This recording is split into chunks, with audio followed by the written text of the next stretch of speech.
All right, today we're going to tackle a dish that sounds incredibly fancy, but you're about to see it's actually surprisingly simple. A beautiful, gourmet roasted rabbit. So if you've ever wanted to make one of those real show-stopping main courses at home, well, this is your chance. Let's jump right in. Tender and delicious with natural sweetness. I mean, that's the promise right there, isn't it? This isn't just about cooking. It's about creating a dish that feels both rustic and elegant. And it's just packed with flavor. And you know the best part? You can totally do this. It's completely achievable.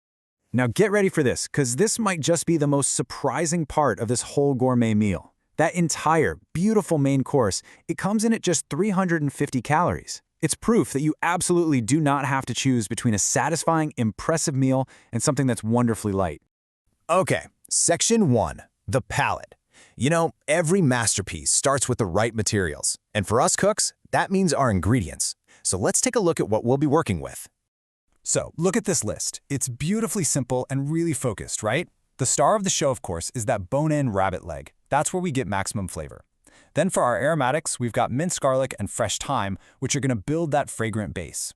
Olive oil is for getting that perfect, beautiful sear, and a little splash of white wine or chicken broth is going to help us create a delicious pan sauce later on. And it's all built on a simple foundation of carrot and onion. See? Every single item here has a job to do. Okay, part 2, the craft. With our palette of ingredients ready to go, it's time to actually start cooking. Let's walk through the steps together and build these incredible layers of flavor. Before you do anything else, and I mean anything, get your oven preheating to 190 degrees Celsius. That's 375 Fahrenheit. A properly heated oven is the non-negotiable secret to a perfect even roast. I'm telling you, this is the most important first step. All right, let's prep and sear.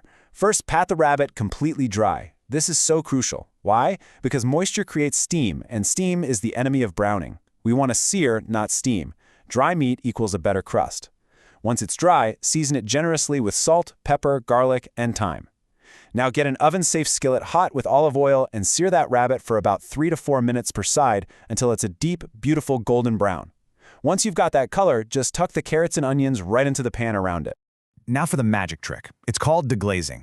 Pour your white wine or broth into that hot pan. You're going to hear an immediate sizzle as it lifts all those delicious brown bits from the bottom. That's called the fond. That is pure flavor you're unlocking. Now transfer the entire skillet into that hot oven and let it roast for about 25 to 30 minutes. After that, it's all about precision. And here's our target, 71 Celsius or 160 Fahrenheit. A meat thermometer is your best friend here. Seriously. You just insert it into the thickest part of the meat, making sure to avoid the bone.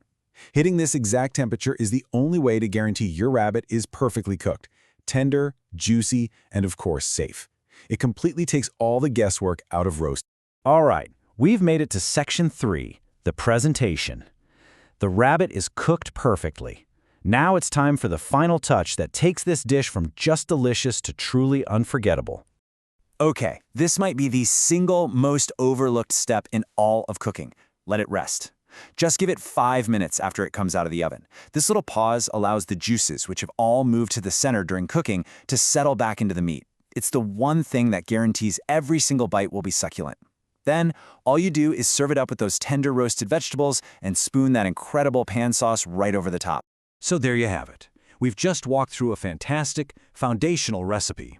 But the final, and maybe the most exciting step, well, that's up to you.